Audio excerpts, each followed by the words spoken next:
Minute পরে যদি মাইক্রোফোনটা বন্ধ হয়ে যায়, এই জাতিকে কোরআনুল কারীমের তেলাওয়াত আমি শোনাতে পারবো না। আল্লাহ এই জাতি আমাকে অপমান করুক, আমাকে লাঞ্ছিত করুক, তারা আমাকে 2 মিনিট পরে মঞ্চ থেকে নামিয়ে দিক, আমার কোনো আপত্তি নাই। আল্লাহ শুধুমাত্র একটা মাত্র আরজি তোমার কাছে জানাই, আমার সামনে হাজার হাজার মানুষের উপস্থিতি রয়েছে, আমি যদি দীর্ঘ সময় পর্যন্ত কোরআনুল কারীমের তেলাওয়াত তাদেরকে শোনাতে পারি, আমার বিশ্বাস রয়েছে এই কোরআনুল কারীমের তেলাওয়াত শুনে তারা কালেমা পড়ে মুসলমান হয়ে যাবে। জোরে কোন সুবহানাল্লাহ। মুসলমান ভাইরানে আমার, খুব মনোযোগ দিয়ে কথাগুলো শুনে নিবেন। আল্লাহ রাব্বুল আলামিন বললেন, দুনিয়ার মুসলমান, আমি আল্লাহ তাআলা তোমাদের জানিয়ে দিলাম, এই দুনিয়ার জমিনে তোমাদের উপরে নাজিল করে দিয়েছি 30 পারা আল কোরআন। আমি মালিক বলে দিলাম, এই কোরআন দিয়ে যদি তোমাদের ব্যক্তিগত জীবন, পারিবারিক জীবন, সামাজিক জীবন, রাষ্ট্রীয় জীবন চালাইতে পারো, এই কোরআন যেটাকে হালাল করেছে সেটা যদি তুমি গ্রহণ করে নিতে পারো, এই কোরআন যেটাকে হারাম করেছে সেটাতে বর্জন করতে পারো, আমি আল্লাহ পাকের বক্তব্য শুনে নাও, আমি আল্লাহ পাক তোমার গলায় হেদায়েতের মালা পরিয়ে দিব, আমি আল্লাহ পাক তোমাদেরকে হেদায়েতের পথেই কবুল করে নিব। যখন তুমি দুনিয়ার জমিনে হেদায়েতের পথেই চলতে থাকবে, তখন তোমার উপরে আমি আল্লাহ পাক সন্তুষ্ট হয়ে যাব, দুনিয়ার কল্যাণগুলোকে তোমাকে দান করে দেব। এমন তো অবস্থায় যখন তুমি দুনিয়ার থেকে বিদায় নিয়ে চলে যাবে, আমি আল্লাহ পাকের বক্তব্য হলো, জান্নাতের জন্য তোমাকে কিয়ামত পর্যন্ত অপেক্ষা করাবো না, তুমি কবরে যাওয়ার সঙ্গে সঙ্গে তোমার কবরটাকে জান্নাতের বাগান হিসাবে কবুল করে নিব। জোরে কোন সুবহানাল্লাহ।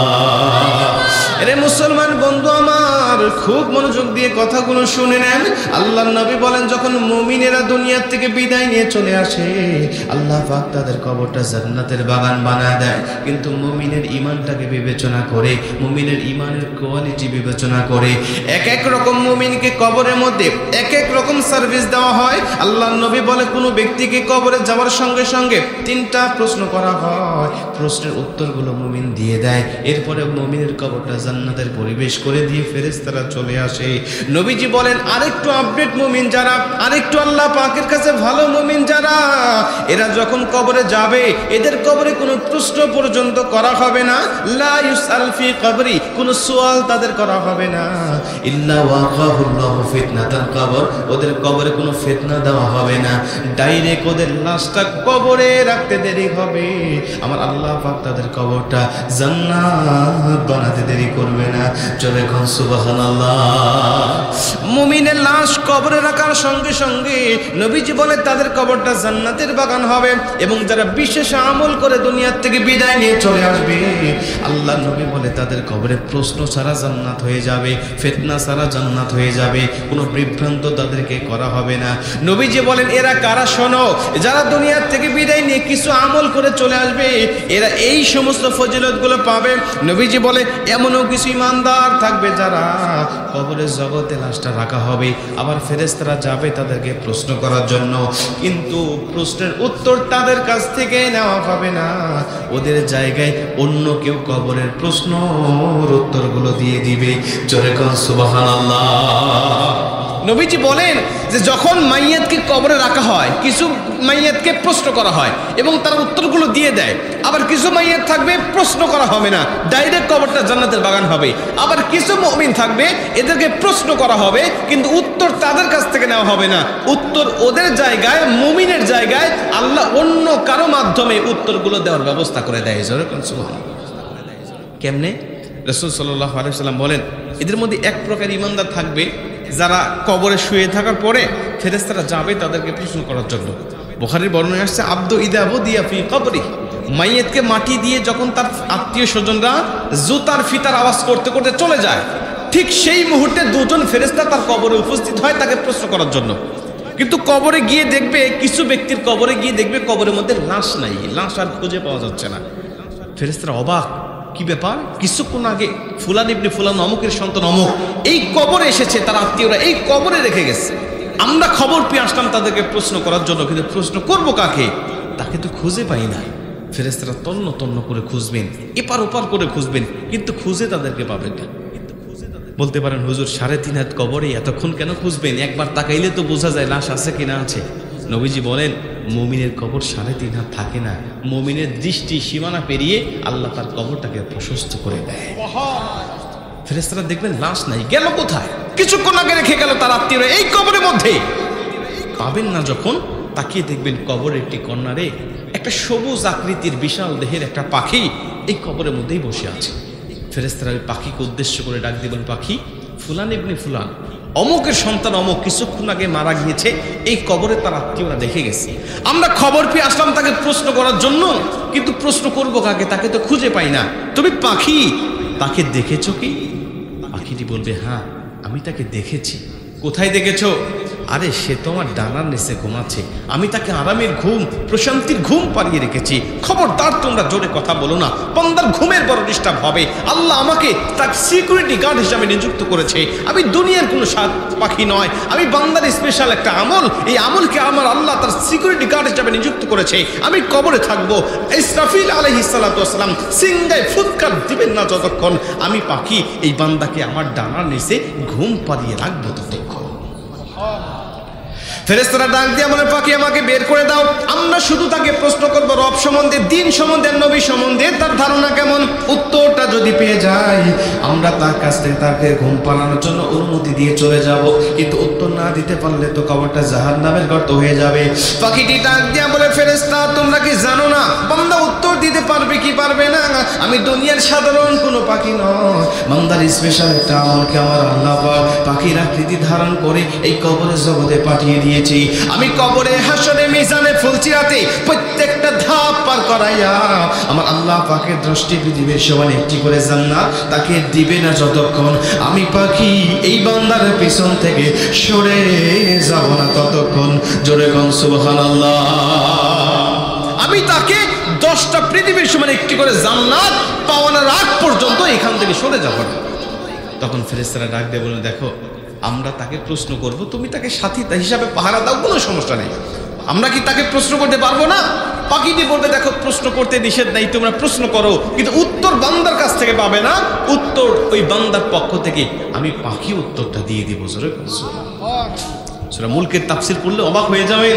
তখন ফেরেশতারা আল্লাহকে ডাক দিয়ে বলবেন, আল্লাহ অমুকের কবরে আসছিলাম প্রশ্ন করার জন্য, কিন্তু প্রশ্ন করতে পারি না, পাখি তাকে বের করে দেয় না, কি করতে পারি বলো? তখন আল্লাহ ডাক দিয়ে বলেন, ফেরেশতা দুনিয়ার সব কবরে তোমরা যাবে প্রশ্ন করার জন্য, কিন্তু আমি আল্লাহ গুনে গুনে তোমাদেরকে 7 প্রকার ইমানদারের বৈশিষ্ট্য বর্ণনা করে দিই, 7 প্রকার ইমানদারের কোয়ালিটি বর্ণনা করে দিই। এদের কবরে যাওয়ার দরকার নাই, এদের কবরে যাবে না, এদের কবরে প্রশ্ন হবে না। আমি আল্লাহ পাক তোমাদেরকে ঘোষণা করে দিলাম, ওদের কবরে আমি আল্লাহ পাক, ওদের সাথে আমার চুক্তি ছিল, লা ইউসআল ফি কবরি, ওদের কবরে কোনো সওয়াল হবে না, ইল্লা ওয়াকাহুল্লাহু ফিতনাতুল কবর, ওর কবরে কোনো ফিতনা হবে না। তার সাথে আমার কমিটমেন্ট ছিল, তার সাথে আমার চুক্তি ছিল। ওর জান্নাতে যাওয়ার জন্য শুধু বাধা ছিল একটা, ওই বাধার নাম হলো মরণ। ও মরে নাই বিধায় জান্নাতে যায় নাই, ওর মরণ যখন হয়ে গেছে ও সরাসরি জান্নাত পেয়ে গেছে। সুবহানাল্লাহ। প্রিয় ভাই, রাসূল সাল্লাল্লাহু আলাইহি ওয়াসাল্লাম বলেন, উম্মত শোনো, এই 7 প্রকার ইমানদার কারা? প্রথম নম্বর এই পাখিওয়ালা। এই পাখি কে জানো?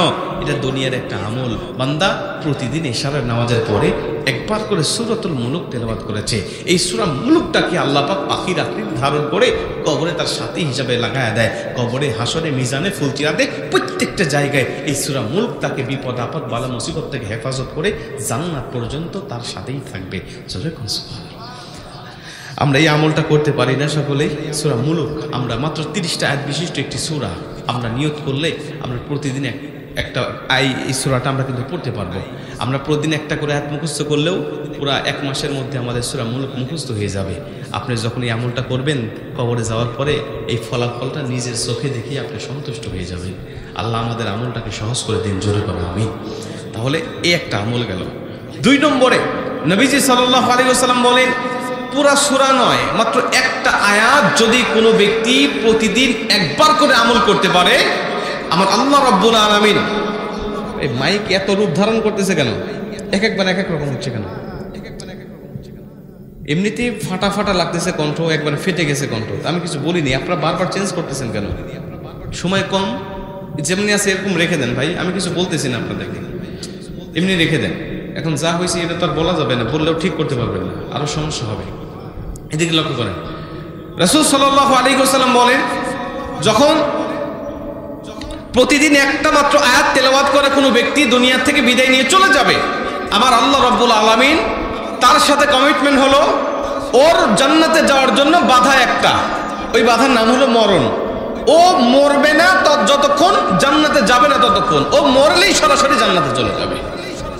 একটা আয়াত সূরাতুল বাকারার 255 নম্বর আয়াত, অর্থাৎ আয়াতুল কুরসি নামে যে আয়াতটা আমরা চিনি, এই আয়াতুল কুরসি প্রতিদিন একবার করে ফরজ নামাজের পরে, 5 ওয়াক্ত ফরজ নামাজের পরে একবার করে তেলাওয়াত করবেন। নবীজি বলে একবার করে আয়াতুল কুরসি তেলাওয়াত করার কারণে আমার আল্লাহ পাক মরণের সঙ্গে সঙ্গে তাকে জান্নাতের মধ্যে ঢুকিয়ে দেবে। আমরা আয়াতুল কুরসিটা প্রায় সকলের মুখস্থ থাকার কথা, অধিকাংশ মানুষের মুখস্থ থাকার কথা, যাদের নাই মুখস্থ করে নেবেন। 3 নম্বরে রাসূল সাল্লাল্লাহু আলাইহি ওয়াসাল্লাম বলেন, 2টা বললাম, এখন বাকি 5টা বলতেছি একসাথে, মনোযোগ দিয়ে শোনেন। এই 5টা আলামত, এটা আপনি দুনিয়ার জমিন থেকে কোনো মানুষ যখন মারা যায় তখন আপনি বুঝতে পারবেন যে 5টার মধ্যে কোনো একটা সে পাইছে কিনা, মানে এটা অন্য মানুষও বুঝতে পারে যে সে পাইছে কিনা। এই 5টা আলামতের, 5টা চিহ্নের কোন একটা চিহ্ন যদি তার সাথে মিলে যায়, নবীজি বলে খুশ নসিব, ওকে সুসংবাদ দাও, ও মরার সঙ্গে সঙ্গে আল্লাহর জান্নাত পেয়ে গেছে। 1 নম্বরে মান কানা আখিরু কালামিহি লা ইলাহা ইল্লাল্লাহ ফাদাখালাল জান্নাহ। নবীজি বলে যে ব্যক্তি দুনিয়ার জমিন থেকে মরণের সময় শেষ কথাটা বলে ফেলেছে লা ইলাহা ইল্লাল্লাহ, যে ব্যক্তি মরণের আগে বলে ফেলেছে লা ইলাহা ইল্লাল্লাহ, শেষ কথা লা ইলাহা ইল্লাল্লাহ, এই কথার পরে আর কোনো কথা বলে নাই, লা ইলাহা ইল্লাল্লাহ পরে দুনিয়া থেকে বিদায় নিয়ে চলে গেছে। আমি নবীজি বলছি ও দুনিয়া থেকে বিদায় নেওয়ার সঙ্গে সঙ্গে ফাদাখালাল জান্নাহ, আমার আল্লাহ পাক তাকে জান্নাতের মধ্যে দাখিল করে দিয়েছে। এই জন্য নবীজি অন্য একটা হাদিসের মধ্যে বলেন, লাকিনু মাউতাকুম লা ইলাহা ইল্লাল্লাহ। যখন তোমরা কোনো মুমূর্ষু ব্যক্তিকে দেখতে যাবে, কোনো মুমূর্ষু ব্যক্তির কাছে যখন তোমরা চলে যাবে, ওর কাছে গিয়ে তোমরা দুনিয়াবি খোঁজ গল্প করবে না, বলবে না লোকটা কয় বিঘা জমি কিনে গেল, কয়টা গাড়ি, কয়টা বাড়ি, কয়টা সন্তানকে চাকরি দিয়ে গেল, এমন কথা না বলে তোমরা তার কাছে গিয়ে শুধু কালেমার তালকিন দিতে থাকবে, তুমি শুধু লা ইলাহা ইল্লাল্লাহ পাঠ করতে থাকবে। আবার ওনাকে জোর করবে না, তাগিদ দিবে না, বলবে না আপনি কালেমা পড়েন, কালেমা পড়েন, কারণ ও মরণের সাকরাত শুরু হয়ে গেছে, মৃত্যু যন্ত্রণায় ছটফট করছে। এখন যদি তুমি তাকে জোর করো, কালেমাকে অস্বীকার করে বসতে পারে। আর একবার যদি কোনো ব্যক্তি কালেমাকে অস্বীকার করে, দুনিয়া আখিরাত দুটোই তার নষ্ট হয়ে যাবে। এর জন্য তুমি তাকে তাগিদ না দিয়ে নিজে উচ্চ স্বরে কালেমা পড়তে থাকো, তুমি নিজেই কালেমা তালকিন দিতে থাকো। তোমার কালেমা পাঠ করা দেখে দেখে তোমার মুখের সাথে, তোমার ঠোঁটের সাথে ঠোঁট মিলিয়ে ও যদি একবার কালেমা পড়তে পারে, আমার নবীজি বলে খুশ নসিব, আমার আল্লাহ তাকেও জান্নাতি মরণ দান করবে। জোরে কোন সুবহানাল্লাহ। এজন্য আমাদের এলাকায় যখন কোনো ব্যক্তি মুমূর্ষু অবস্থায় পড়ে থাকবে বা মৃত্যু শয্যায় শায়িত হবে, আমরা তার কাছে ছুটে যাব, গিয়ে একবার হলেও কালেমার তালকিন দিয়ে আসবো ইনশাল্লাহ। হতে পারে আমার কালেমা পড়া দেখে দেখে সে একবার আমার মুখের সাথে মুখ মিলিয়ে কালেমা পড়ে ফেলেছে, তাহলে এর ওসিলায় আল্লাহ পাক তাকে মাফ করে দিয়ে জান্নাত হিসাবে কবুল করবে। জোরে কোন সুবহানাল্লাহ। এটা গেল 3 নম্বরে। রাসূল সাল্লাল্লাহু আলাইহি ওয়াসাল্লাম বলে 4 নম্বর কে জানো? 4 নম্বরে ওই ব্যক্তি, 4 নম্বরে ওই ব্যক্তি যে ব্যক্তি দুনিয়ার জমিন থেকে বিদায় নেওয়ার সময় আল মাউতু আলা আমালিন সালেহ, যে ব্যক্তি দুনিয়ার জমিন থেকে বিদায় নেয়, আল মাউতু আলা আমালিন সালেহ, ভালো ভালো কাজ করারত অবস্থায়, আমলে সালেহ করারত অবস্থায়, আমলে সালেহ করারত অবস্থায় যে ব্যক্তি দুনিয়ার জমিন থেকে বিদায় নিয়ে চলে যায়, নবীজি বলে খুশ নসিব, এমন তো অবস্থায় সে দুনিয়ার থেকে বিদায় নেওয়ার কারণে আমার আল্লাহ পাক তার কবরটাকে জান্নাতের বাগান বানায় দিবে। জোরে সুবহানাল্লাহ। আমলে সালেহ কাকে বলে? মনে করেন আপনি নামাজ পড়তে পড়তে মারা গেছেন, মনে করেন আপনি রোজা রাখতে রাখতে মারা গেছেন, হজ করতে গিয়ে মারা গিয়েছেন, মনে করেন আপনি এই তাফসীর মাহফিল এসে মারা গেছেন, মনে করেন আপনি আগামীকালকে যে মিছিলটা হবে, যে বিক্ষোভটা হবে ফিলিস্তিনের পক্ষে, এই ফিলিস্তিনের পক্ষে আপনি একটা মিছিলে গিয়ে আপনি দুনিয়া থেকে বিদায় নিয়ে চলে গেছেন। এই আল মাউতু আলা আমালিন সালেহ, এই ভালো ভালো কাজ করারত অবস্থায় যদি আপনার মৃত্যু হয়ে যায়, নবীজির ভাষা অনুযায়ী আল্লাহ পাক আপনাকে মরণের সঙ্গে সঙ্গে জান্নাতের মধ্যে ঢুকায় দেন। একটু জোরে কোন সুবহানাল্লাহ।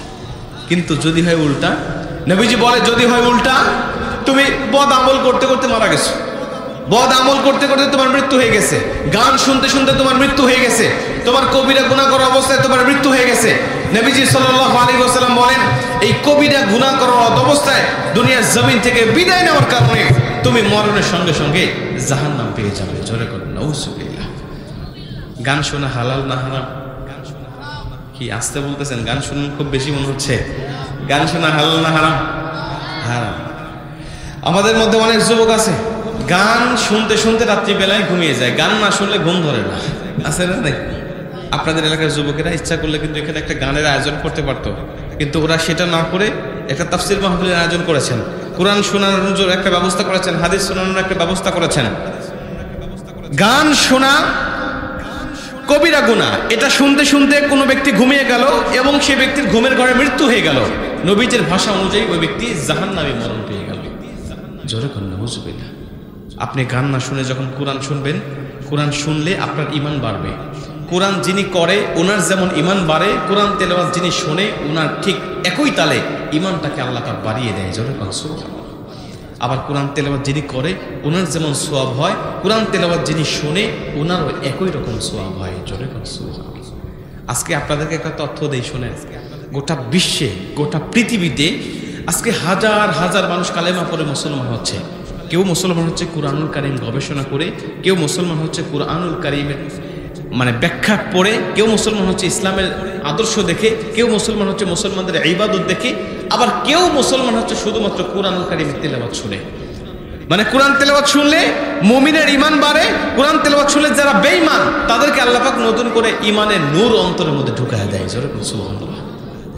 এই 2024 সালে ওয়াইসি রিপোর্ট তৈরি করেছে, প্রতিদিনে 8,500 মানুষের উপরে মানুষ কালেমা পড়ে মুসলমান হয়েছে প্রতিদিন। এরা একজনে এমনি এমনি মুসলমান হয় নাই, প্রত্যেকে মুসলমান হয়েছে মুসলমানদের আদর্শ দেখে, মুসলমানদের ইবাদত দেখে, মুসলমানদের কোরআন দেখে। কেউ কেউ মুসলমান হয়েছে মুসলমানদের কুরআনুল কারীমের তেলাওয়াত শুনে। আজকে কুরআনুল কারীমের তেলাওয়াত শুনে মানুষ মুসলমান হয়, বিভিন্ন কারীদের কণ্ঠের তেলাওয়াত শুনে মানুষ মুসলমান হয়, বিভিন্ন বক্তাদের কণ্ঠের ওয়াজ শুনে মানুষ কালেমা পড়ে মুসলমান হয়। আমি ছোট মানুষ, আমার ওয়াজ শুনে 3 জন হিন্দু কালেমা পড়ে মুসলমান হয়েছে। বিভিন্ন বড় বড় বক্তা, বড় বড় কারী, যাদের কণ্ঠের তেলাওয়াত আলোচনা শুনে শুনে প্রতিদিনে হাজার হাজার মানুষ কালেমা পড়ে মুসলমান হচ্ছে। আপনারা কারি আব্দুল বাসেতের নাম শুনছেন কখনো? কারি আব্দুল বাসেত রহমতুল্লাহ আলাইহি, উনার তেলাওয়াত শুনে এমনও মন ছিল, এমনও জায়গা ছিল যেখানে এক মঞ্চে 10,000-এর উপরে মানুষ কালেমা পড়ে মুসলমান হয়েছে। ওনাকে একবার সাংবাদিক প্রশ্ন করেছিল, কারি আব্দুল বাসেত, তোমাকে একটা প্রশ্ন করি, তুমি বলো তো পৃথিবীর জমিনে তোমার কিতাবের তেলাওয়াত শুনে মানুষ মুসলিম হয়, তোমার ধর্মের তেলাওয়াত শুনে মানুষ মুসলিম হয়, অথচ পৃথিবীর এমন কোনো ধর্ম নাই, এমন কোনো ধর্মের কিতাব নাই যেই ধর্মের কিতাবের তেলাওয়াত শুনে ওই ধর্ম মানুষ গ্রহণ করে, এমন কোনো ধর্ম পাওয়া যায় না। কিন্তু তোমার ধর্ম কেমন বলো? তোমার কোরআনের কিতাবের তেলাওয়াত শুনলেই মানুষ কালেমা পড়ে মুসলমান হয়। তখন উনি বলেছিলেন এর কারণ আছে। কারণটা কি? কারণ হলো আমার আল্লাহ রাব্বুল আলামিন যত নবী দুনিয়ার জমিনে পাঠিয়েছিল, সব নবীরা দুনিয়ার জমিনে আসার পরে আল্লাহ পাক তাদেরকে কিছু কিছু ক্ষমতা দিয়েছিল, মুআজিজা দিয়েছিল। নবীরা চলে যাওয়ার সময় এই মুআজিজাগুলো হাতে করে নিয়ে চলে গেছে, একটা মুআজিজাও তার উম্মতদেরকে দিয়ে যায় নাই। কিন্তু আমার নবী যা নিয়ে আসছিল এগুলো আর তিনি নিয়ে যায় নাই, সব নিয়ামত, সব মুআজিজাগুলো উম্মতদেরকে দিয়ে গেছে। জোরে সুবহানাল্লাহ। আর এই নিয়ামতের মধ্যে, এই মুআজিজার মধ্যে একটা মুআজিজা হলো 30 পারা আল কোরআন। অতএব এই আল কোরআন এর পাওয়ার নবীর জামানায় যেমন ছিল, নবীজির তেলাওয়াত শুনে যেমন মানুষ মুসলমান হয়েছে, এখন নবীজির কুরআনুল কারীমের তেলাওয়াত শুনে, আমাদের কারীদের কণ্ঠের তেলাওয়াত শুনে এখন মানুষের ঠিক একই তালে মুসলমান হচ্ছে। যতক্ষণ সুবহানাল্লাহ। কারণ এটার ক্রেডিট হলো কুরআনুল কারীম। এই কুরআনুল কারীম এটা কিয়ামত পর্যন্ত একই রকম থাকবে। আমার নবী যখন তেলাওয়াত করতো কাবা চত্বরে, তখন বিভিন্ন বিদেশিরা আসতো তারা কাবা জিয়ারত করার জন্য। আবু জেহেল বলতো, দেখো কাবা জিয়ারত করো, এখানে ওখানে সেখানে যাও, কোনো সমস্যা নাই, কিন্তু ওইখানে একটা পাগল বসা আছে, ওই পাগলের কাছে তোমরা যাও না। বিদেশিরা বলতো সব করলাম আর পাগলকে না দেখলে তো মনে তৃপ্তি পাওয়া যায় না, তো পাগলেরা, যে পাগলের অ্যাডভাইস হয় এই পাগল তো সাধারণ পাগল নয়, একটু গিয়ে দেখে আসি কেমন পাগল। তখন তারা গেলেন পাগলকে দেখার জন্য। নিষিদ্ধ জিনিসের প্রতি একটা আগ্রহ থাকে, কথা কোন ঠিক কিনা? আমাদের দেশে যখন করোনা আসছিল তখন আমাদের সরকার ঘোষণা করছিল যে তোমরা এই কি করো, সব জায়গায় যাও, কোনো সমস্যা নেই, কিন্তু মসজিদে তোমরা 5-7 জনের বেশি আর যাইতে পারবে না, যদি যাও 2 হাত পর পর দাঁড়াইতে হবে। ঠিক কিনা বলে? এই ঘটনা যখন চালু হয়ে গেল, এই ঘোষণা যখন চালু হয়ে গেল, রাতারাতি কাম হয়ে গেল সারা। জীবনেও মসজিদে ঢোকে নেই যারা, আজানের রক্ত হওয়ার আগেই মুয়াজ্জিনের দায়িত্ব পালন করে তারা। কথা কোন ঠিক? নিষিদ্ধ জিনিসের প্রতি একটা আগ্রহ থাকে, একটা তামান্না থাকে। যখন এই ঘোষণা শুরু হয়ে গেল, যে ওখানে যাওয়া যাবে না, পাগল আছে।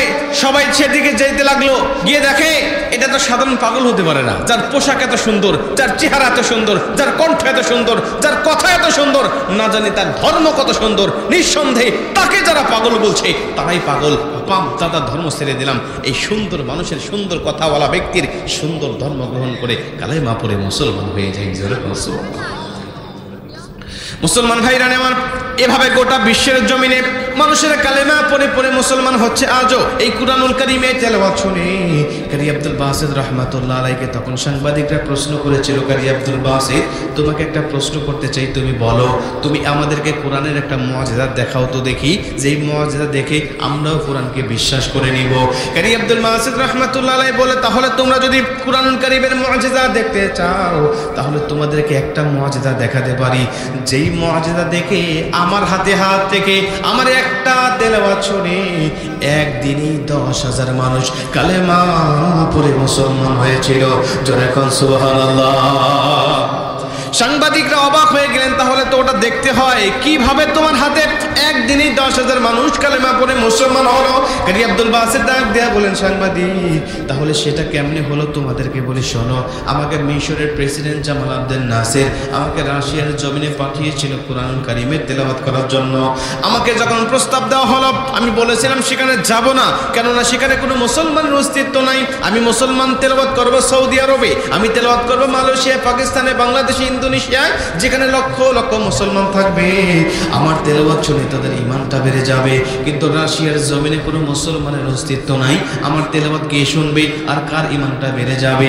কারি আব্দুল বাসিত বলে, শোনো, সঙ্গে সঙ্গে আমাকে মিশরের প্রেসিডেন্ট জামাল আবদেল নাসের আমাকে বলেছিল, তোমাকে সেখানে কুরআনুল কারীমের তেলাওয়াত শোনার জন্য ডাকে নাই, তোমাকে ডাকা হয়েছে সেখানে একটা প্রতিযোগিতায় অংশগ্রহণ করার জন্য।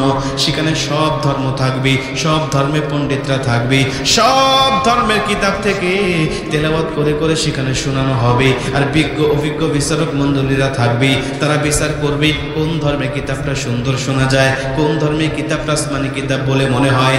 যেই ধর্মের কিতাবটা আসমানি কিতাব বলে মনে হয় ওই ধর্মকে তারা বিজয় বলে ঘোষণা দিবে। আর আমার বিশ্বাস, তোমার যে কণ্ঠ, তোমার যে সুর, তুমি যদি এই সুর দিয়ে কুরআনুল কারীম তেলাওয়াত করতে পারো তাহলে তোমার কোরআনকে তারা বিজয় করবে।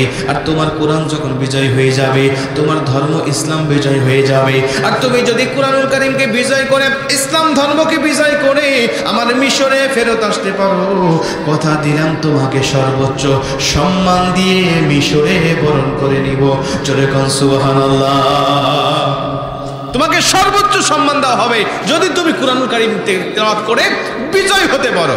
তখন উনি বলেছিলেন, দেখো আমি তাহলে যাব সেখানে, কারণ আমার বিশ্বাস কোরআন থেকে যখন তেলাওয়াত হবে তখন তারা কুরআনুল কারীমকে বিজয়ী বলে তারা আমাকে অবশ্যই সম্মানিত করবে। তিনি বলছিলেন, চলে গেছি।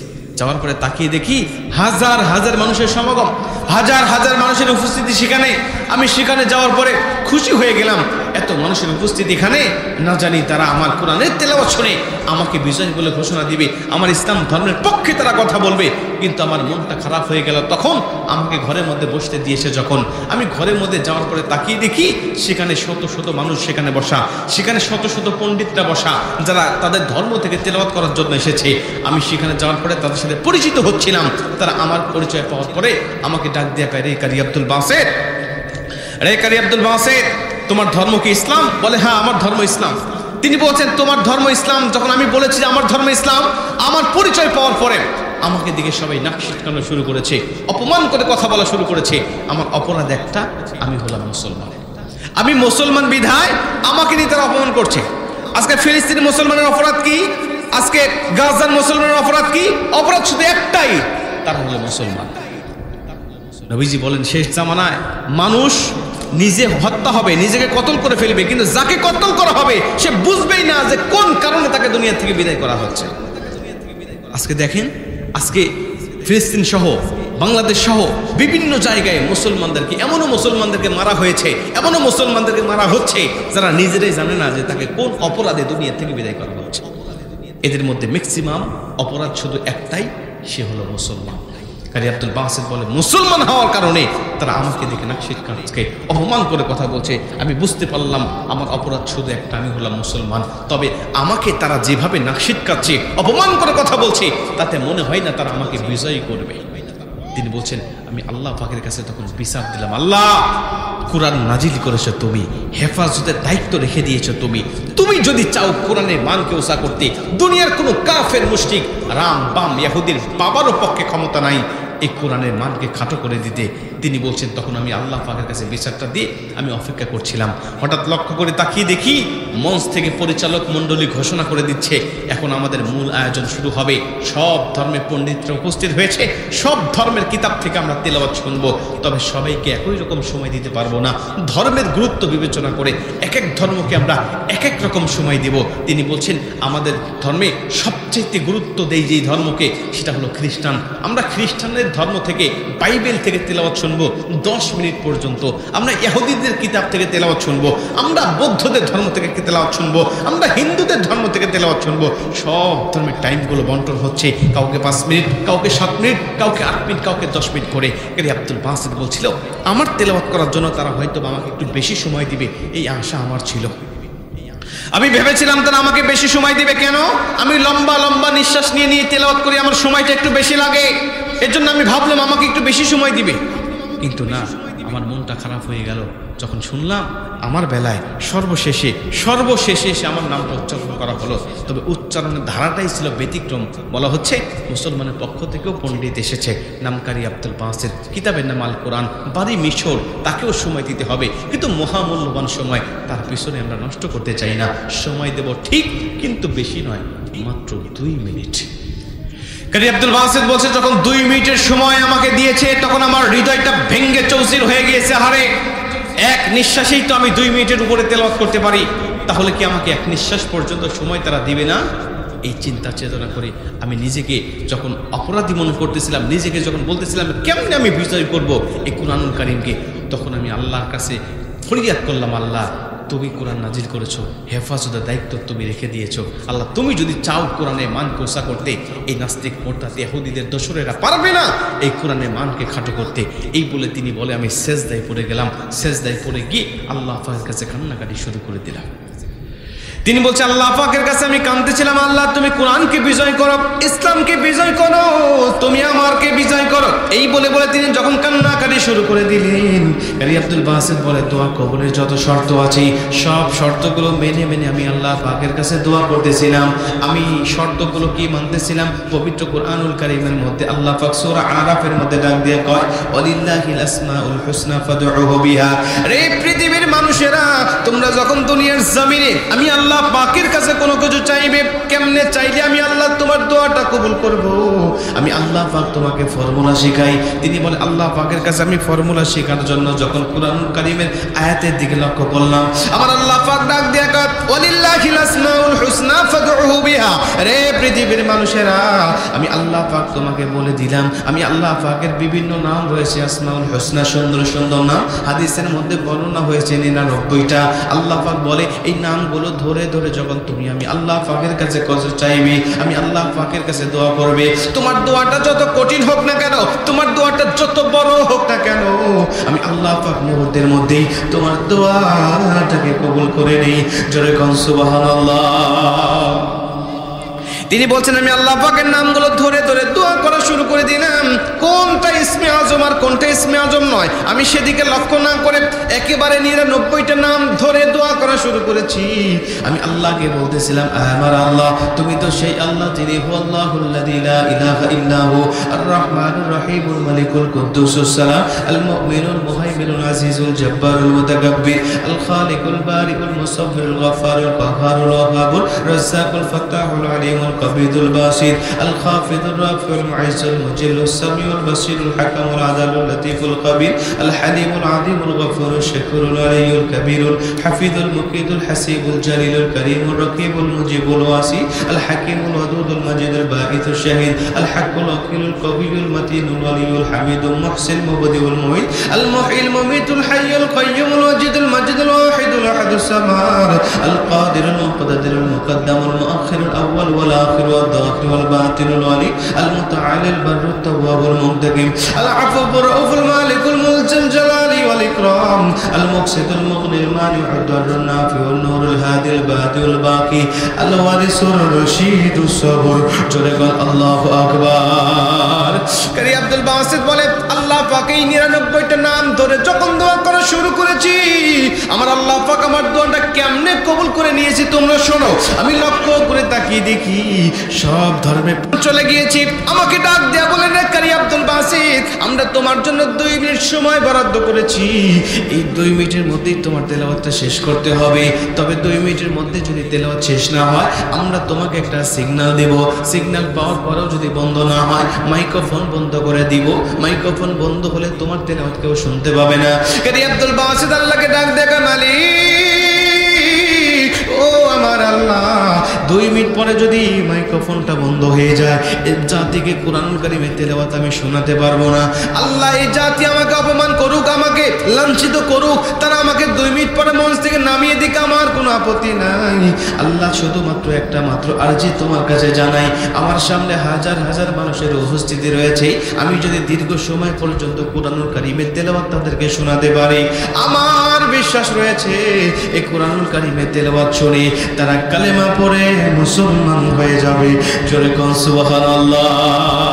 তিনি বলে আল্লাহ পাকের কাছে ডাক দেয়া বললাম আল্লাহ এজন্য তোমার কাছে আমার একটা মাত্র আরজি থাকবে, এই জাতিগুলোকে কোরআনুল কারীম দীর্ঘ সময় শোনানোর জন্য তুমি মাইক্রোফোনটা চালু রাখার ব্যবস্থা করে দাও। আল্লাহ মাইক্রোফোনটা চালু থাকবে যতক্ষণ আমি কোরআনুল কারীম থেকে তেলাওয়াত করতে থাকবো ততক্ষণ।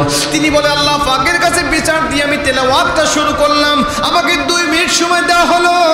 আমি আল্লাহ পাকের কাছে সাহায্য চেয়েছিলাম, বলেছিলাম আল্লাহ কোন সূরা থেকে তেলাওয়াত করলে ভালো হবে। আমার আল্লাহ পাক আমাকে পরামর্শ জানিয়েছিল তুমি সূরাতুত তাহা থেকে তেলাওয়াত করো, কারণ এই সূরা এমন একটি সূরা যে সূরার তেলাওয়াত শুনে হযরত ওমর ফারুকের কণ্ঠে হযরত ওমর ফারুক যে সূরার তেলাওয়াত শুনে কালিমা পড়ে মুসলমান হয়েছিল। এই সূরা থেকে আজকের কাফেরদেরকেও শুনিয়ে দাও। এই মুসলমান ইস্তেখারা করে আল্লাহর কাছে পরামর্শ চাইলে আল্লাহ পাক বান্দাকে পরামর্শ দেয়। তিনি বলে আল্লাহ পাকের কাছে পরামর্শ পাওয়ার পরে আমি যখন আউযু বিল্লাহ বিসমিল্লাহ বলে তেলাওয়াতটা শুরু করেছি আমি লক্ষ্য করে তাকিয়ে দেখি জাতির লোকেরা আমার দিকে হা করে তাকিয়ে আছে। আমি চিন্তা করলাম তারা বিরক্ত হচ্ছে নাকি আকর্ষিত অবস্থায় তাকিয়ে আছে। আমি তাকিয়ে দেখি মনে হচ্ছে তাদের হেতাহিত জ্ঞান তারা ভুলে গিয়েছে, এমন দৃশ্য দিয়ে আমার দিকে তাকিয়ে আছে মনে হচ্ছে তাদের টাইম সম্বন্ধে কোনো জ্ঞান নাই। আমি সুযোগটা হাতছাড়া না করে আবারও লম্বা নিঃশ্বাস নিয়ে তেলাওয়াত শুরু করলাম। এক নিঃশ্বাস তেলাওয়াত শেষ হয়, অন্য নিঃশ্বাস তেলাওয়াত আমার শুরু হয়। এক লাহানে এক পৃষ্ঠা তেলাওয়াত শেষ হয়, অন্য লাহানে অন্য পৃষ্ঠা তেলাওয়াত শুরু হয়। আমার আল্লাহ পাক আমাকে যত কণ্ঠ দিয়েছি, আমার আল্লাহ পাক আমাকে যত সুর দিয়েছি, সব কণ্ঠ সব সুরকে একত্রিত করে জীবনে সব শক্তিগুলোকে একত্রিত করে জীবনের শেষ তেলাওয়াত মনে করে তেলাওয়াতগুলো আমার চলতেছে। আমাকে কেউ বাধা দেয় না, আমার তেলাওয়াত চলতেছে। আমি চিন্তা করলাম কতক্ষণ তেলাওয়াত করা যাবে। ঘড়ির দিকে লক্ষ্য করে তাকিয়ে দেখি 45 মিনিট সময় তেলাওয়াত হয়েছে। একজন পরিচালকও আমার তেলাওয়াতে বাধা প্রদান করে নাই। জোরে কোন সুবহানাল্লাহ। আল্লাহু আকবার বলে 45 মিনিট তেলাওয়াত করার পরে নিজেই যখন সাদাকাল্লাহুল আযীম বলে তেলাওয়াতটা বন্ধ করেছি আমি লক্ষ্য করে তাকিয়ে দেখি পিনপন নিরাপত্তা, কারো মুখে কোনো কথা নাই, কেউ আমাকে কিছু বলে না। যেই পরিচালক আমাকে 2 মিনিট সময় দিয়েছিল উনি কাঁপতে কাঁপতে উঠে দাঁড়িয়ে গেল। আমাকে ডাক দেয়া করে কারি আব্দুল বাসিত আমরা তোমাকে 2 মিনিট সময় বরাদ্দ করেছিলাম আর বলেছিলাম 2 মিনিট সময় পরে তোমাকে একটা সিগন্যাল দেওয়া হবে। সিগন্যাল পাবে যখন তুমি তেলাওয়াত বন্ধ করে দিবে তখন। তোমাকে এখনো সিগন্যাল দেওয়া হয় নাই, তেলাওয়াত কেন বন্ধ করেছো? আল্লাহু আকবার বলেন। তোমাকে এখনো সিগন্যাল দেওয়া হয় নাই, তেলাওয়াত কেন বন্ধ করেছো? সিগন্যাল পাবে না যতক্ষণ তুমি তোমার কণ্ঠে তেলাওয়াত করতেই থাকো ততক্ষণ। জোরে কোন সুবহানাল্লাহ। কারি আব্দুল বাসিত বলে সাংবাদিক শোনো, আল্লাহর কসম তোমরা কোরআনের মুআজিজা দেখতে চাইছো না? কোরআনের মুআজিজা কেমন দেখা যায়? আমি যখন তাদের কোরআনুল কারীমের তেলাওয়াত শোনালাম, ওই পরিচালক আমার কাছে এসে ডাক দিয়ে কয়, রে কারি আব্দুল বাসিত, আমরা বিভিন্ন ধর্মের কণ্ঠের তেলাওয়াত শুনলাম, বিভিন্ন ধর্মের বই থেকে, তাদের কিতাব থেকে তেলাওয়াত শুনলাম, সব ধর্ম আমাদেরকে বিরক্ত ধরায় দিয়েছে, কখন তাকে মঞ্চ থেকে নামাবো বারবার ঘড়ি দেখেছি। তোমার কিতাব কেমন কিতাব বলো, তোমার ধর্ম কেমন ধর্ম বলো। তুমি সময় পেলে 2 মিনিট, পার করলে 45 মিনিট, এখনো আমাদের 2 মিনিটের তৃপ্তি যেন হয় নাই। তুমি তেলাওয়াত করো, তোমার তেলাওয়াত শুনে আমাদের অতৃপ্ত আত্মাগুলোকে আজকে তৃপ্ত করে নেব। সুবহানাল্লাহ। কারি আব্দুল বাসিত বলে, শোনো সাংবাদিকরা, কোরআনের মুআজিজা কেমন দেখা যায় তোমরা দেখতে চাইছো না? আমি তোমাদের দেখাই। ওই পরিচালক কাঁপতে কাঁপতে উঠে আসছে আমার কাছে, এসে ডাক দেয়া করে, সাংবাদিক, রে কারি আব্দুল বাসিত, যেই কিতাব মানুষকে হেতাহিত জ্ঞান ভুলা দিতে পারে, যেই কিতাব মানুষকে টাইম সম্বন্ধে জ্ঞান ভুলা দিতে পারে, যেই কিতাব মানুষকে 2 মিনিটের সময় দিয়ে 45 মিনিট পর্যন্ত বিরক্তহীনভাবে বসায় রাখতে পারে, এই কিতাব আর যাই হোক কোনো মানুষ রচনা করতে পারে না। জোরে বলো আল্লাহু আকবার। আমি তোমাকে কথা দিলাম, এই কোরআন অবশ্যই লিখেছেন যিনি, আমার সৃষ্টিকর্তা তিনি। অতএব এই কোরআন যে ধর্মের কথা বলছে, ইন্না দীনা ইনদাল্লাহিল ইসলাম, ওই ধর্মটাই সত্য ধর্ম। বাপ দাদার ধর্ম ছেড়ে দিলাম, দেরি করলাম না, সর্বপ্রথম তুমি আমাকে কালেমা পড়াইয়া মুসলমান বানায় দাও। সুবহানাল্লাহ। উনি বলে, সাংবাদিক, ওই কনফারেন্স শেষে আমার হাতে হাত রেখে একদিনই 10,000 মানুষ কালেমা পড়ে মুসলমান হয়েছে। এখন কারি আব্দুল বাসিতের মতো সন্তান আমাদের সমাজে পাওয়া যায় না। এর মেইন কারণ হলো কারি আব্দুল বাসিতের মায়ের মতো মা আমাদের সমাজে বড় অভাব। কথা বলেন ঠিক কিনা? কারি আব্দুল বাসিতের মায়ের মতো মা যদি আমাদের সমাজে থাকতো, তাহলে দেখতেন যে প্রত্যেকটা ঘরে ঘরে আজও কারি আব্দুল বাসিতের মতো সন্তান আমার ঘরে জন্ম হতো। প্রিয় ভাইরা আমার, মা বোনদের প্যান্ডেল দেখে আসলাম, তারা অনেক মা বোনরা সমবেত হয়েছেন। মা বোনদের সম্বন্ধে 2-1 মিনিট কথা বলা যাবে কি? হ্যাঁ, আপনারা আবার চলে যাবেন না তো? এমনিতে গরমের সময় আপনাদের কষ্ট হচ্ছে আমি জানি, আর কয়েক মিনিট কথা হবে ইনশাল্লাহ। আপনাদের কষ্ট হচ্ছে আমি বুঝতে, কষ্ট হচ্ছে না আপনাদের? কষ্ট হচ্ছে না? আচ্ছা ঠিক আছে। ইন্না লিল্লাহি। কোথায়? আচ্ছা ভাই, ওই আমাদের আগের মেহমান যিনি আলোচনা করলেন, ওনার মানি ব্যাগ হারায় গেছে, ওখানে টাকা ছিল, আইডি কার্ড ছিল, অনেক কিছু ছিল। যদি কেউ পেয়ে থাকেন একটু দিয়ে দিন। ওয়াজ করতে এসে বক্তার মানি ব্যাগ যদি হারায় যায়, তাহলে এর দুঃখ আর থব কোন জায়গায় কম? এটা তো আগামীকালকে মিডিয়া ভাইরাল করে দেবে যে ওয়াজ করতে এসে বক্তা জনগণকে হেদায়েত করতে এসে জনগণ হুজুরের পকেট মেরে দিয়েছে। তাহলে সমস্যা না? তো যদি কেউ পেয়ে থাকেন, হয়তো বা পড়ে গেছে, কেউ পাইছেন, একটু মেহরবানি করে দিয়ে দিয়ে। আল্লাহ আমাদেরকে হেদায়েত দান করুক। জোরে বলেন আমিন। আরেকটা জোরে বলেন আমিন। ওখানে গুরুত্বপূর্ণ হয়তো বা কাগজপাতি আছে, এগুলো দিয়ে দিন একটু ভাই। এখানে দেখেন তো, এখানে তো বক্স ছিল, এখানে আশেপাশে আছে কিনা দেখেন। আচ্ছা আলহামদুলিল্লাহ, এদিকে লক্ষ্য করেন। কারি আব্দুল বাসিতের মায়ের একটা আমলের কথা বলি। আমার মা বোনরা যেহেতু আসছে, আমলের কথা বলি, এরপরে আমি আর 3টা না 4টা আছে জান্নাতি মৃত্যু, ওটা বলে আমি আপনাদেরকে নিয়ে দোয়া করে দিচ্ছি ইনশাল্লাহ। কারি আব্দুল বাসিতের মায়ের কাছে মা গেলেন, কিছু মেয়েরা গেলেন, গিয়ে বলছে, মা আপনার উদর ধন্য, আপনার জীবন ধন্য, আপনার কোলে জন্ম নিয়েছে বিশ্ববিখ্যাত কারি আব্দুল বাসিত। আপনি কিভাবে কারি আব্দুল বাসিতকে তৈরি করলেন, কিভাবে লালন পালন করলেন, একটু বলেন। আমাদের সন্তানগুলোকে টার্গেট নেব, আমাদের সন্তানগুলোকে ওইভাবে তৈরি করার জন্য। আজকে আমরা তো বাবা মা হিসাবে ব্যর্থ। আজকে বাবা মা হিসাবে ব্যর্থ, সন্তানকে কিভাবে লালন পালন করতে হয় এই পদ্ধতি আমরা জানি না। আজকে বাবা মা হিসাবে আমরা এতটাই ব্যর্থ যে একটা সন্তানকে কিভাবে খাবার খাওয়াইতে হয় এটাও জানি না। আজকে মোবাইল ছাড়া আমাদের সন্তানগুলো খাবার খায় না। কথা কোন ঠিক কিনা? আজকে বাবা মা হিসাবে আমরা ব্যর্থ যে একটা সন্তানকে খাবার খাওয়ানো পর্যন্ত আমরা শিখি নাই যে কেমনে খাবার খাওয়াতে হবে। কারি আব্দুল বাসিতের মা বলছে, শোনো মেয়েরা, কারি আব্দুল বাসিতকে আমি কিভাবে তৈরি করেছি। আমার জীবদ্দশায় আমি 6টা আমল করতাম। এই 6টা আমলের মধ্যে 4টা আমল ছিল নবীজির বলা। নবীজি বলে, কোনো মহিলা যদি 4টি আমল করে, আমার আল্লাহ পাক তাকে 8টি জান্নাতের দরজা খুলে দেবে। আপনারা সুবহানাল্লাহ করছেন না? হুজুর জান্নাতে যাবে ওরা, আর সুবহানাল্লাহ করবো আমরা নাকি? জান্নাতি যখন আপনার স্ত্রী হবে, তখন আপনাকেও জান্নাতে নিয়ে যাবে। জোরে কোন সুবহানাল্লাহ। নাকি স্ত্রীর সাথে জান্নাতে যাবেন না? বলতেছেন হুজুর দুনিয়াতে যে জ্বালান জ্বালাচ্ছে, আমার জান্নাতের মধ্যেও জ্বালাবে? না, এরা যখন জান্নাতে যাবে তখন আর জ্বালাবে না, তখন আপনাদের সাথে খুব ভালো ব্যবহার করবে।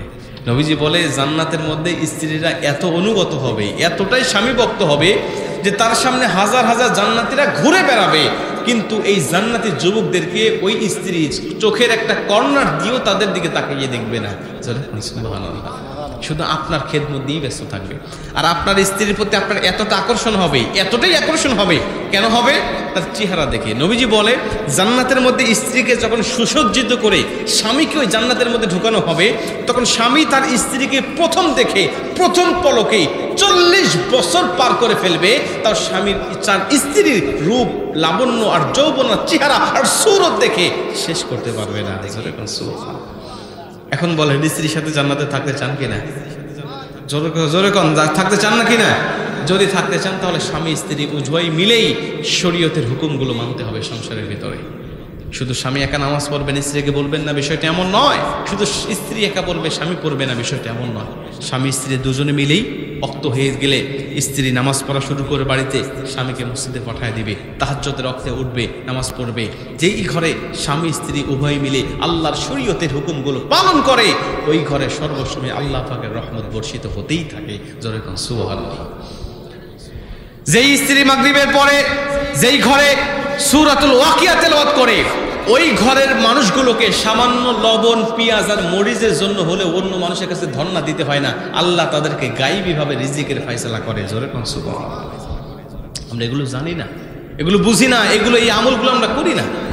রাসূল সাল্লাল্লাহু আলাইহি ওয়াসাল্লাম বলেন, যদি স্ত্রী কোরআন তেলাওয়াত করে, তাসবিহ তাহলিল করে, যদি স্ত্রী আল্লাহ পাকের শুকরিয়া আদায় করে বেশি বেশি, আল্লাহ পাক স্বামীর সংসারের মধ্যে ধন সম্পদ বৃদ্ধি করে দেয়। এক কথায় স্বামীকে আল্লাহ পাক ধনী বানিয়ে দেয়। সুবহানাল্লাহ। স্ত্রীদেরকে এই পরামর্শগুলো দিবেন যে সংসারের মধ্যে তুমি বেশি বেশি আল্লাহ পাকের জিকির আজগার করবে, তাসবিহ তাহলিল করবে, কোরআন তেলাওয়াত করবে, আল্লাহর শুকরিয়া আদায় করবে, তাহলে আল্লাহ আমাদের নিয়ামতগুলো বাড়ায় দিবে।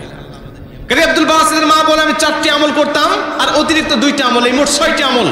এই 4টি আমলের মধ্যে নবীজি বলছে 4টি কাজ করলে মেয়েরা 8টি জান্নাত পাবে। 1 নম্বরে 5 ওয়াক্ত নামাজ পড়বে, 2 নম্বরে 30টা রমজান রোজা রাখবে, 3 নম্বরে স্বামীর খেদমত, 4 নম্বরে সতীত্বের হেফাজত তথা পর্দা।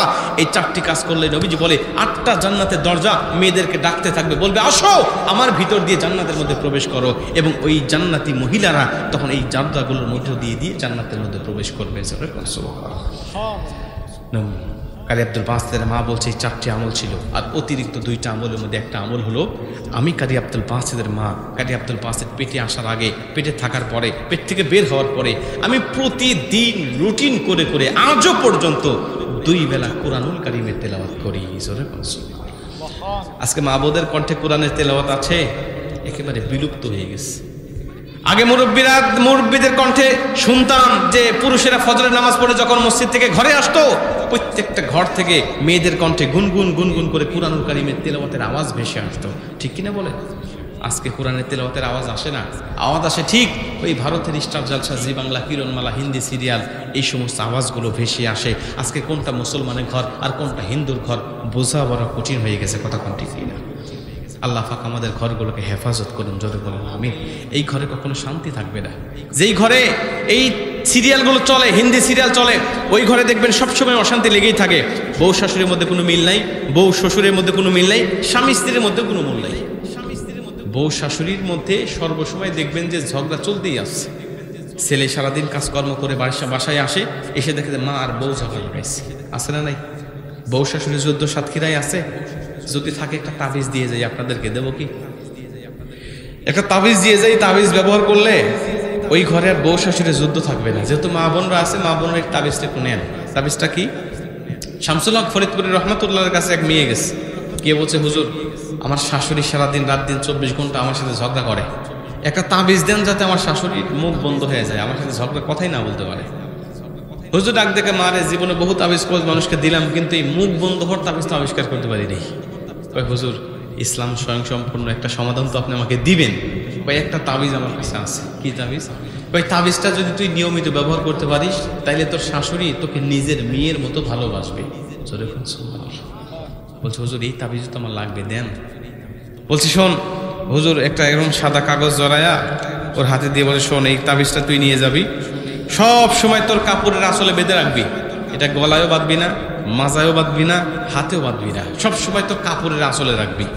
যখন তোর শাশুড়ি তোর সাথে ঝগড়া করতে আসবে, কথা বলতে আসবে, তখন তুই আস্তে করে আসল থেকে তাবিজটা খুলবি, খুলে হাতে রাখবি না, তুই তাবিজটা মুখের মধ্যে ঢুকাবি, মুখের মধ্যেও রাখবি না, জিহ্বার নিচে পেরে দাঁত মুখ মারি আটকে বসে থাকবি ততক্ষণ, তোর শাশুড়ি ঝগড়া করতে থাকবে যতক্ষণ।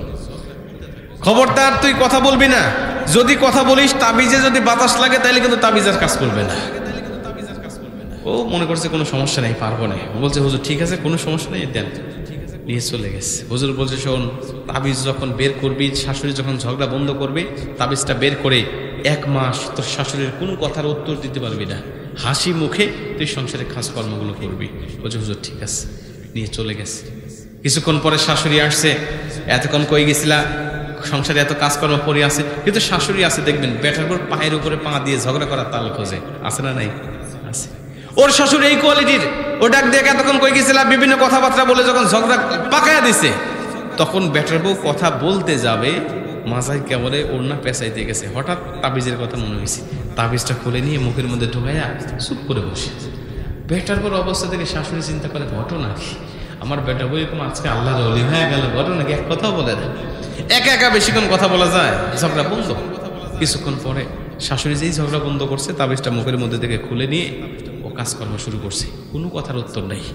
বেটার বড় অবস্থা দেখে শাশুড়ি রীতিমতো অবাক। 1 দিন 2 দিন 3 দিন যখনই ঝগড়া হয় মুখ বন্ধ, ঝগড়া শেষ হলেই কাজকর্ম আরম্ভ।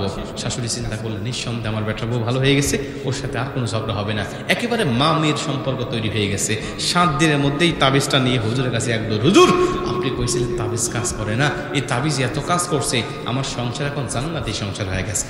সুবহানাল্লাহ। হুজুর কয় মারে তাবিজটা একটু দে। ভিতর থেকে তাবিজ নিছে, টেনে বের করছে, কয় দেখ তো কোনো গাছ গাছালি আছে? কয় না। কোনো দোয়া কালাম লেখা আছে? কয় না। হুজুর এই সাদা তাবিজ কাজ করলো কেমন করে? আরে পাগলি, কাজ তো তাবিজ করে নাই, কাজ করছে তোর মুখ বন্ধ ছিল বিদে তোর শাশুড়ি কথা বলে না।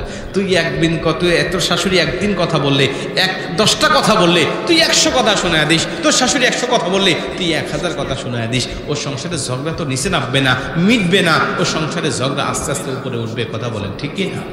এই জন্য তাবিজ মানে হলো এক পক্ষ কথা বললে অন্য পক্ষ চুপ থাকবে। মা বোনদেরকে বলতে চাই, যখন শাশুড়ি কথা বলবে চিন্তা করবেন যে আমার মা যদি কথা বলতো তাইলে আমি তো মেনে নিতাম, মায়ের মুখে মুখে তর্ক করতাম না। আবার শাশুড়ি যারা আছেন তারা চিন্তা করবেন, নিজের মেয়ে ভুল করলে যেমন ক্ষমা করে দেই, আমার বেটার বউ মানে এটা অন্যের মেয়ে নয়, এটা আমার নিজের মেয়ে, অতএব আমি আমার মেয়েকে যেভাবে ক্ষমা করে দিই আমার বেটার বউকে সেভাবে ক্ষমা করে দিব, কাজকর্ম শিখিয়ে দেব। দেখবেন ওই সংসারের ঝগড়া একেবারে অসম্ভব। কথা বলেন ঠিক এটা? কিন্তু সমস্যা হলো আমাদের কিছু বউরাও সমস্যা করে, আবার কিছু মায়েরাও সমস্যা করে। সন্তান যখন বিবাহ বন্ধনে আবদ্ধ হয়ে যায় তখন মারা চিন্তা করে, অধিকাংশ মারা চিন্তা করে আমার বেটা বউ মনে হয় আমার সন্তানকে কিনে নিছে। কথা কোন ঠিক কিনা? অনেক মা বোনরা, অনেক মায়েরা এটা জিজ্ঞেস করে, অনেক মারা সন্তানকে জিজ্ঞাসা করে, সন্তান তুই আমাকে বেশি ভালোবাসিস না তোর বউকে বেশি ভালোবাসিস?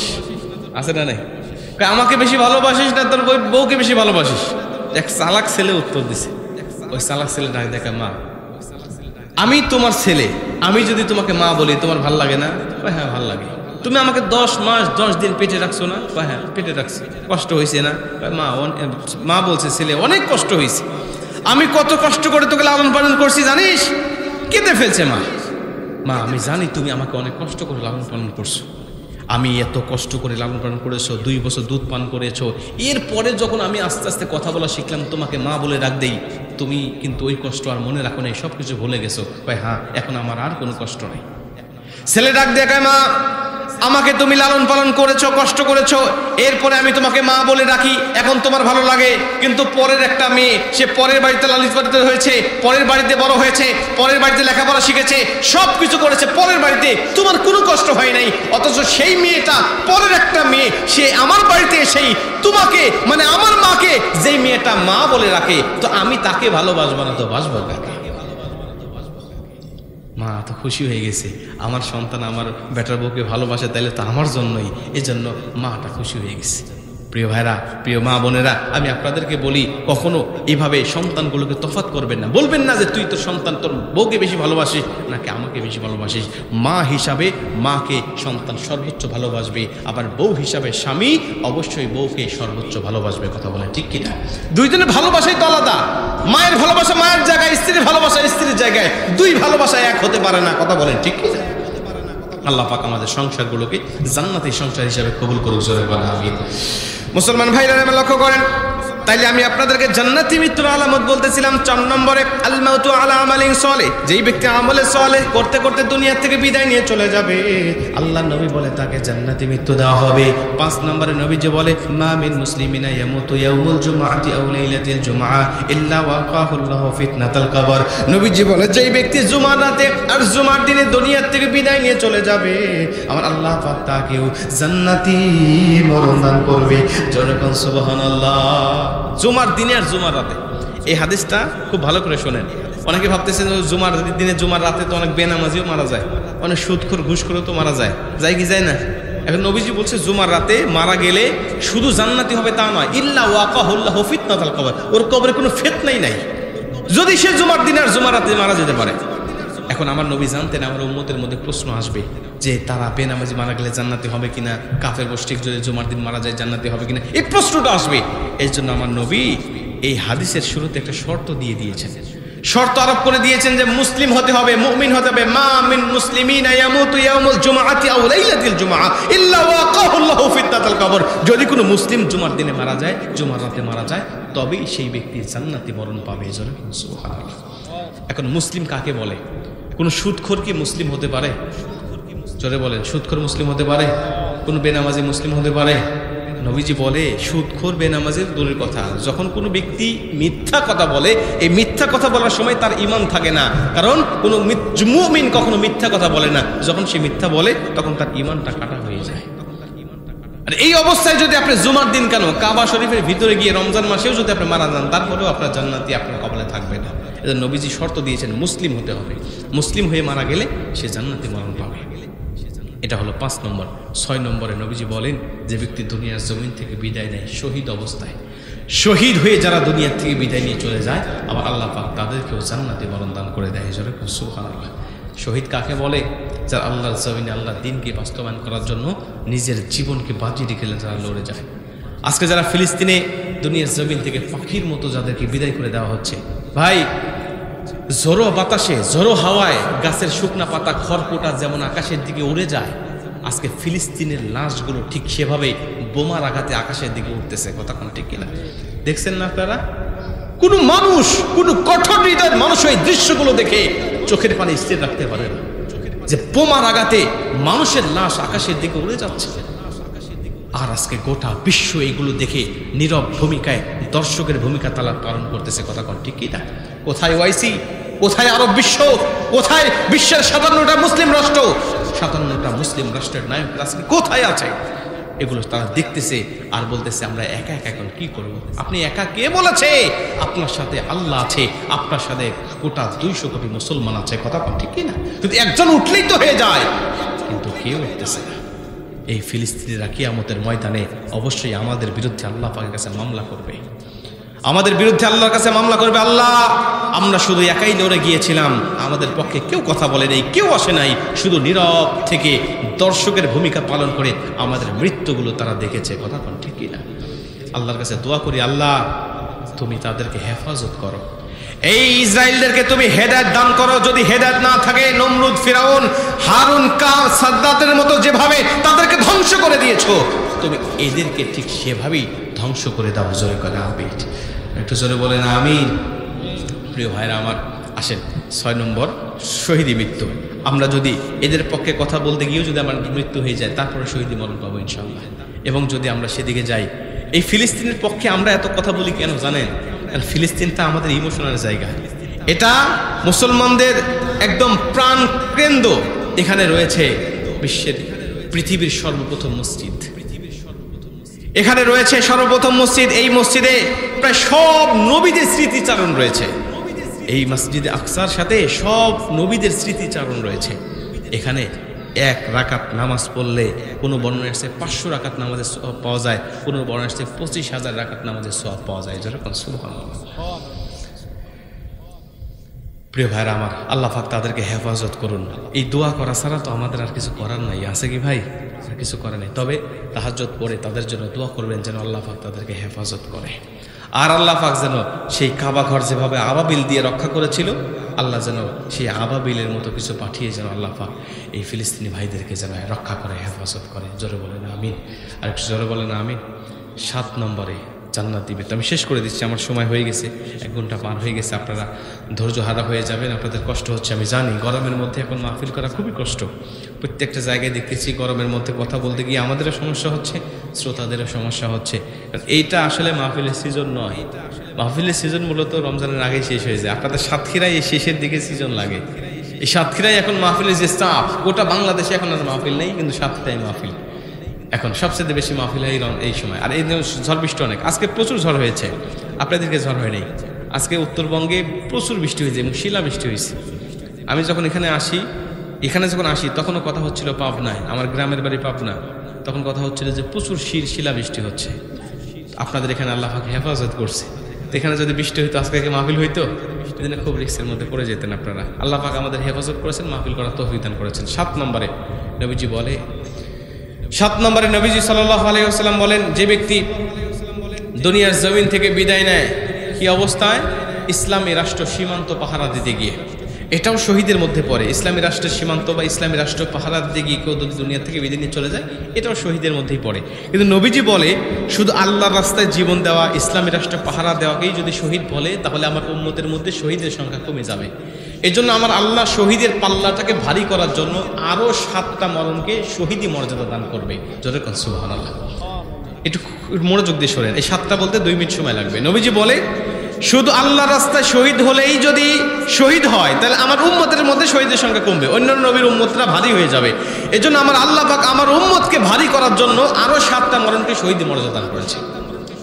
মুসলমান ভাইরা আমার লক্ষ্য করেন, নবীজি বলে কোন 7 প্রকার ইমানদারকে শহীদি মরণ দান করবে। 1 নম্বরে নবীজি বলেন, যে ব্যক্তি আল গারিকু শাহিদুন, পানিতে ডুবে দুনিয়ার থেকে বিদায় নিয়ে চলে যাবে, আমার আল্লাহ পাক তাদেরকে শহীদি মরণ দান করবে। 2 নম্বরে আল মাতউরু শাহিদুন, যে ব্যক্তি পেটের পীড়ায়, পেটের ব্যথায় দুনিয়ার থেকে বিদায় নিয়ে চলে যাবে, আমার আল্লাহ পাক তাদেরকে শহীদি মরণ দান করে দিবে। 3 নম্বরে যে ব্যক্তি আগুনে পুড়ে দুনিয়া থেকে বিদায় নিয়ে চলে যাবে, ওই ব্যক্তিকে আল্লাহ পাক শহীদি মরণ দান করে দিবে। আজকে বোমার আঘাতে যারা দুনিয়া থেকে বিদায় নিয়ে চলে যাচ্ছে, বিভিন্ন আগুন দিয়ে যাদেরকে দুনিয়া থেকে বিদায় করে দেওয়া হচ্ছে, নবীজির ভাষা অনুযায়ী তাদেরকে শহীদি মর্যাদা দান করা হবে। 4 নম্বরে নবীজি বলেন, যে ব্যক্তি মহামারীতে আক্রান্ত হয়ে দুনিয়া থেকে বিদায় নিয়ে চলে যাবে, আর আল্লাহ পাক তাদেরকেও শহীদি মরণ দান করবে। মহামারী কাকে বলে? এই যে করোনা গেল, নিঃসন্দেহে মহামারী। এই করোনা আক্রান্ত হয়ে যত মুসলমান দুনিয়া থেকে বিদায় নিয়ে চলে গেছে, আল্লাহর নবীর হাদিসের ভাষা অনুযায়ী ওই করোনা আক্রান্ত মুসলিমদেরকেও আমার আল্লাহ শহীদি মর্যাদা দান করেছে। জোরে কোন সুবহানাল্লাহ। 5 নম্বরে নবীজি বলেন, যে ব্যক্তি মাটি চাপা পড়ে দুনিয়া থেকে বিদায় নিয়ে চলে যাবে, মাটি চাপা, গাড়ি চাপা, পাথর চাপা, পাহাড় চাপা, গাছ চাপা। এই হাদিসের ব্যাখ্যায় মুহাদ্দিসরা একটু বাড়িয়ে বলেছেন, এই চাপা পড়ে যারা দুনিয়া থেকে বিদায় নিয়ে চলে যাবে, আমার আল্লাহ পাক তাদেরকেও শহীদি মরণ দান করে দিবে। 6 নম্বরে নবীজি বলেন, যে ব্যক্তি নিজের পার্শ্বদেশে, নিজের শরীরে ফোড়া উঠে দুনিয়া থেকে বিদায় নিয়ে চলে যাবে, ফোড়া উঠলে আগে পার্শ্বদেশে বড় বড় ফোড়া উঠতো, এই ফোড়া উঠলে মানুষ আর বাঁচতো না, দুনিয়া থেকে বিদায় নিয়ে চলে যেত। নবীজি বলে, এই ফোড়া উঠে যারা দুনিয়া থেকে বিদায় নিয়ে চলে যায়, আমার আল্লাহ পাক তাদেরকে শহীদি মরণ দান করে দেয়। 7 নম্বরে যে মা সন্তান প্রসব করতে গিয়ে দুনিয়া থেকে বিদায় নিয়ে চলে যায়, আমার আল্লাহ পাক তাদেরকেও শহীদি মরণ দান করে দেয়। 7 নম্বরে অবশ্যই শহীদি মৃত্যু পাওয়ার জন্য মাকে ইমানদার হতে হবে, এবং ইমানদার কোনো মহিলা যদি সন্তান প্রসব করতে গিয়ে দুনিয়া থেকে বিদায় নিয়ে চলে যাবে, আমার আল্লাহ পাক তাদেরকে শহীদি মরণ দান করবে। এই ইমানদার মহিলা কারা? যারা এই 4টা কাজ করে দুনিয়া থেকে বিদায় নেবে। 1 নম্বরে 5 ওয়াক্ত নামাজ পড়বে।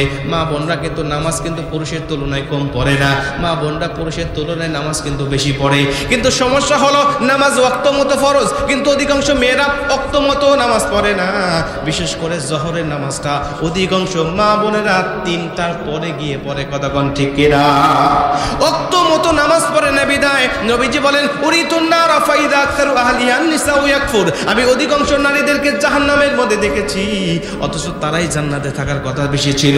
মুসলমান 2 নম্বরে বলে 30টা রমজান রোজা রাখা, এটা কিন্তু মা বোনরা খুব রাখে, এটার পক্ষে কোনো সমস্যা নাই। কিন্তু সমস্যা হলো ওয়াক্ত মতো নামাজ পড়ে না, আর সমস্যা হলো স্বামীর খেদমত তারা করতে চায় না। যদি অধিকাংশ মা বোনরা স্বামীর খেদমত করে, কিন্তু 4 নম্বরে পর্দায় তারা একেবারেই চলতে চায় না। কথা কোন ঠিক কিনা?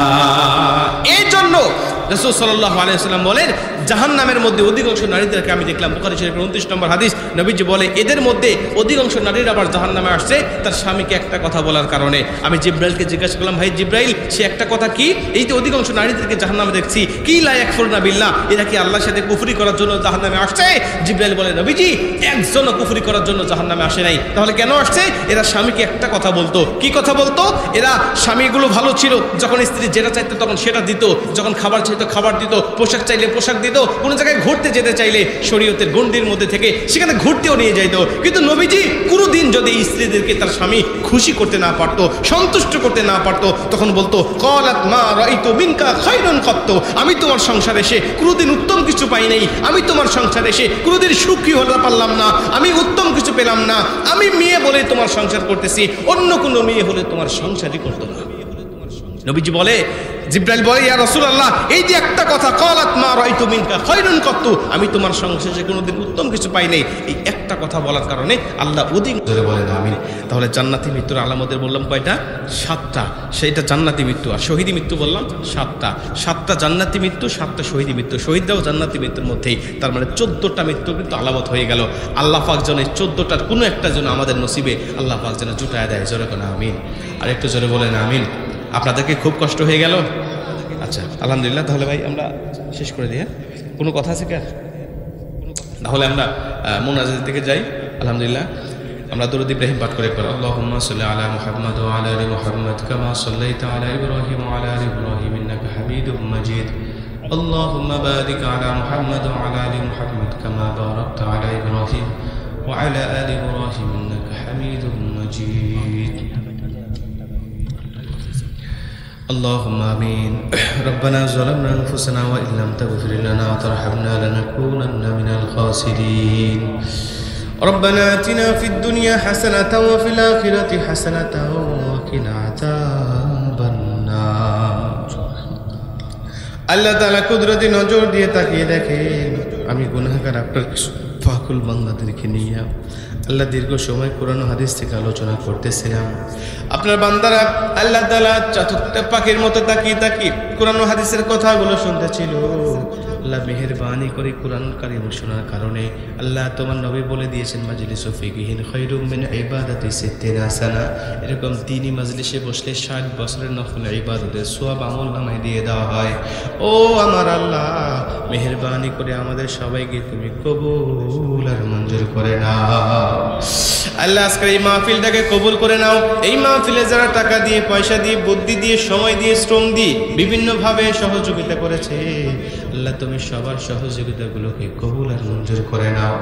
আল্লাহ, যে যুবকেরা ইচ্ছা করলে গানের আয়োজন করতে পারতো, ইচ্ছা করলে তারা কনসার্ট করতে পারতো, আল্লাহ সেগুলো না করে কোরআন হাদিসের আলোচনার ব্যবস্থা করেছে, এই যুবকদেরকে খালিদ বিন ওয়ালিদ, তারিক বিন জিয়াদের মতো ঈমান দান করে দেন আল্লাহ।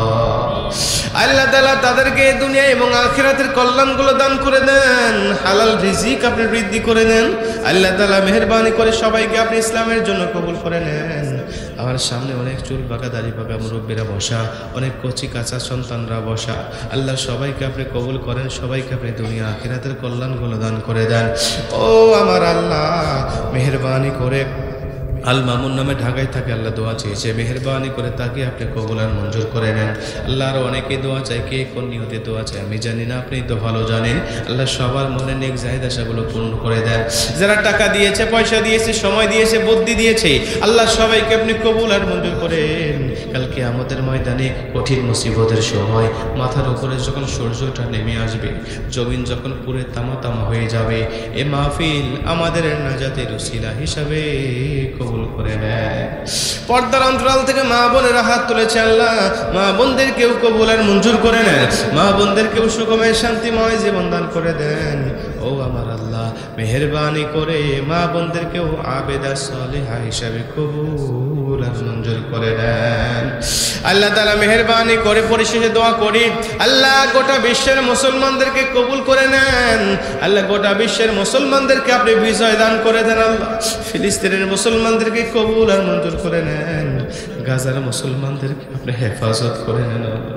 আল্লাহ মেহেরবানি করে আমরা তাদের জন্য কিছুই করতে পারতেছি না বলে আমাদের উপরে নারাজ হয়ে না আল্লাহ, আমাদের উপরে কোনো গজব চাপিয়ে দিয়ে না আল্লাহ।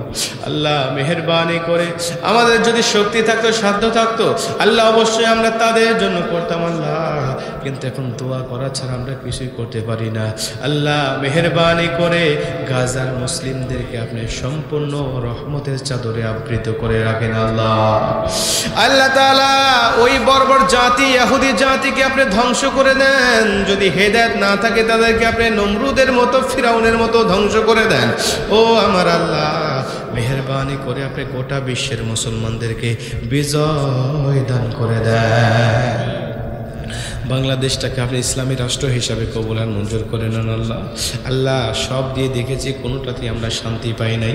একটাবার আমরা আল কোরআন দেখতে চাই, আল কোরআনটাকে বিজয় করার তৌফিক আপনি বাংলাদেশে দান করে দেন আল্লাহ। সুবহান রাব্বিকা রাব্বিল ইজ্জাতি আম্মা ইয়াসিফুন ওয়া সালামুন আলাল মুরসালিন ওয়ালহামদুলিল্লাহি রাব্বিল আলামিন। মওতকালে আমাদের সকলের জবানে জারি করে দিয়েন কালেমা তাইয়্যিবা লা ইলাহা ইল্লাল্লাহু মুহাম্মাদুর রাসূলুল্লাহ সাল্লাল্লাহু আলাইহি ওয়াসাল্লাম। আসসালামু আলাইকুম ওয়া রাহমাতুল্লাহ।